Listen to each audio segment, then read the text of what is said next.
How to scale your wholesaling real estate business to $25K a month. Guys, it's Rick Ginn here with Flip with Rick, and you know what to do to continue to receive the absolute best free wholesaling information on the internet today.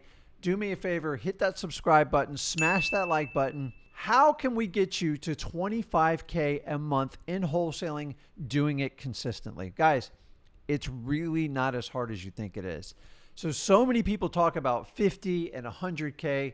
The reality is we've got to get you to 25K and get you consistently before we can scale you up to the big leagues. Before we get started, you have to understand, you got to break the number down on how do I get to it. Remember guys, we're talking about genuine wholesaling. You're probably doing it in your local market or you have your favorite virtual market. This is going to be a little bit different than micro wholesaling. Is you only need X amount of deals to make it happen. So the best way to achieve this is break it down. How many deals do you truly need to master and get 25K a month?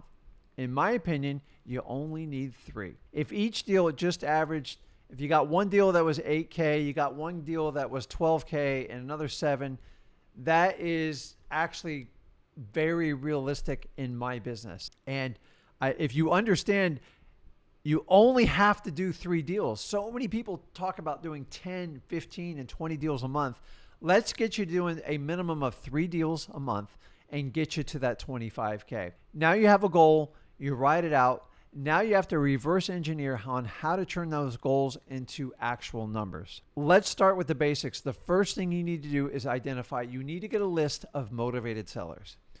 I find that the list is probably the most critical step in achieving your 25K a month. Why? Because if you don't have the right list, there is no roadmap to getting to that 25K. You guys know the list I'm going to recommend to you. Any type of court-appointed list, probates, the pre-probates, evictions, you can do divorces. I'm not a big fan of the whole divorce things. Any type of pre-foreclosure or foreclosure actions, these are all going to be court-appointed leads.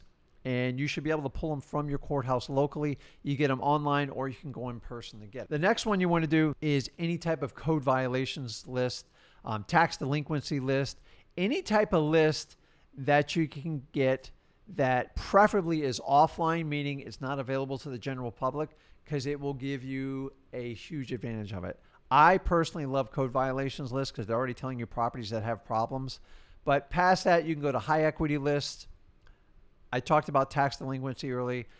Figure out those lists, and what you need to do is dial that list in and make it super accurate. Say I only have a couple $100 to work on a list.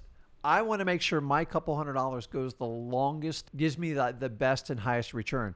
So when I first started out doing this business, I would comb through the list in an Excel spreadsheet, and I made sure I pulled out all foreign addresses. There's a button inside of Excel where you can hit duplicate. It'll remove the duplicates for you.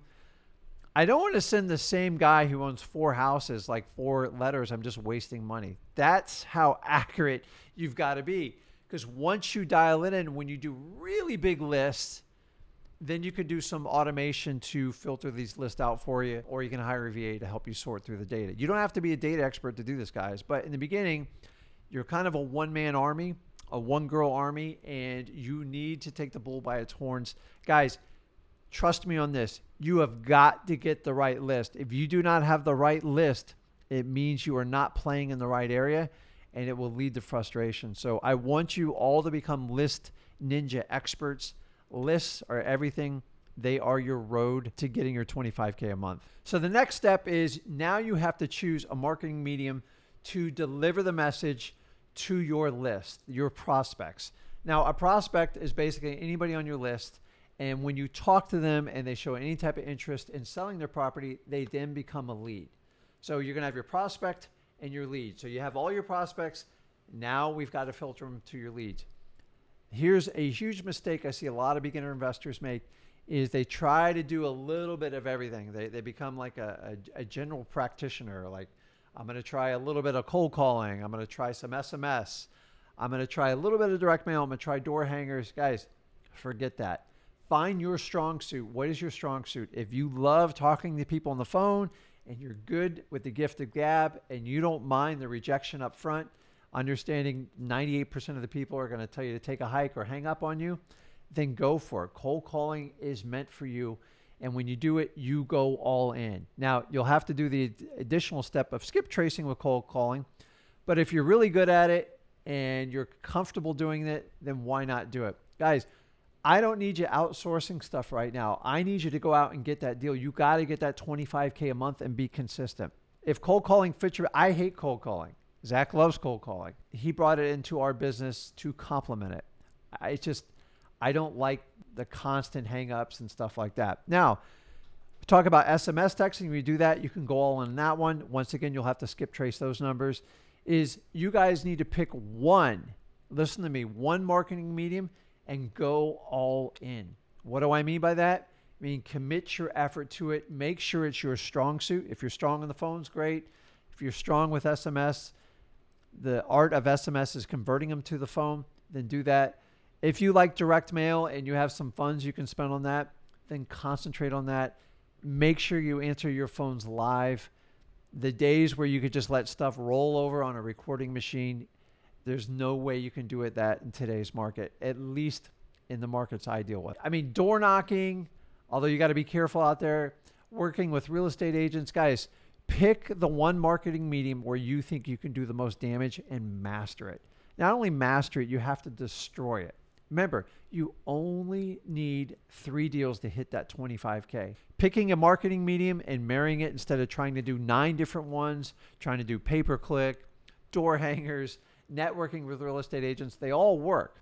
But if you're just getting started in the business, you're trying to get $25K consistently, I find if you'll only pick one marketing medium, you'll be much more confident in it. And once you master that one, then you can go on and add from that.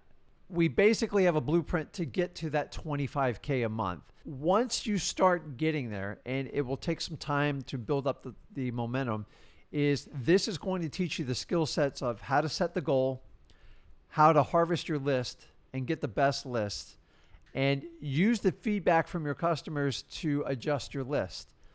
Sometimes we miss the mark on our list. It's okay, make adjustments. I, to this day, constantly adjust the list.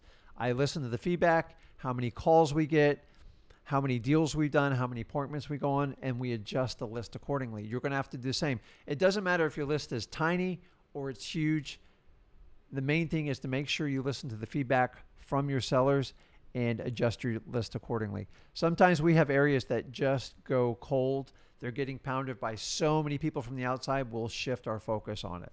Keep in mind, this $25K a month is you're systematizing yourself on how to point an arrow and directly shoot it as fast as possible to get you that $25K.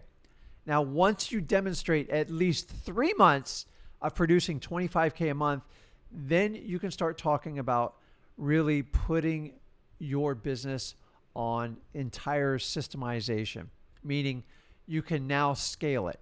But until you get to that $25K, don't try to run up to $100K and get all these tools with list building and all list stacking and all these complicated employees. And then you're looking for acquisitions managers. You're not there. $25K a month, honestly, you just need to prove to yourself that you can generate $25K a month. You'll get to $100K, but let's get the $25K first. The only person you can really add at your $25K level is you can bring in a VA. A VA can help you sort through your list. It can help you sort through leads. It can help you with follow-ups. Anything that's going to directly result to an income-producing activity, meaning marketing or sales, that's where you need to point your VA, having them help you sort the data if they're an expert at it. But you've got to understand your data and how to work it. Once we get 3 months of $25K consistently, then you can start adding. And what happens is you'll get so busy in your business that you need help. Otherwise, you're going to lose your mind. And you'll give up some of the profits. And then the next step is we're going to go to 50K. And once we do 50K 3 months in a row, then we shoot to 100K. When you start doing the 100K, you will need to add employees to help you out. It's up to you on which ones you do. A lot of people want to bring in the acquisitions and the dispositions. Guys, at 25K, don't worry about that part. You just need consistency. And once you get consistent with these numbers, you're going to build in your brain that I can do this. I know I can do it. turning 25K into 50K to 100K, it's just a process. It's the actual same steps. You just need more manpower or girl power to get it done. And it's up to you to choose wisely on going on it. If you want to build a business and consistently produce 25K a month, which is a no-brainer, it's only 3 deals. You just need 3 deals. Can you put this together? I know you can. And once you get the 25K for 3 months, then we talk about 50K, because you can bring in 1 key employee or even a VA or 2 and easily do that. And then when you get to 100K, then you can start breaking down your departments on acquisitions, dispositions, sales and marketing, and the whole 9 yards. That's the beauty of wholesaling, is you can make it adapt to however you want to do it. A lot of people don't know, but the first 7 years of wholesaling, I pretty much did it myself. My wife helped me out, and a couple people that helped me when I got super busy, but I didn't need 10 employees to do it. The key is to do something you really love and enjoy to do, and keep the most amount of money you can. And guys, the main reason most of you go into wholesaling is for freedom and gaining financial wealth. And those 2 things I guarantee can be done with wholesaling. Guys, tell me what you think. Do you have a clear path to make 25K a month? It's really not that hard. You just got to set a goal, find out how many deals you need to do, reverse engineer, build your list, pick that one marketing medium and go all in and get that money and bring it in. And once you develop that consistency, you get that muscle in there. I'm telling you, you will easily convince yourself, go, if I can do 25K, why not do 50? Why not do 100? And that's right. But you've got to prove it first. Don't skip the 25K before you go to the 100K, because it will build a foundation that will keep you in this game for the rest of your life if you choose. Guys, this is Rick Ginn. If you like the information you received here, do me a favor, click that subscribe button, hit that like button, and share this video to anyone that's in wholesaling that you want to help them get at least 25K consistently a month. And our goal at the end of it is get everybody to 100K in wholesaling. Guys, this is Rick Ginn with Flip with Rick, and I'll see you in the next video.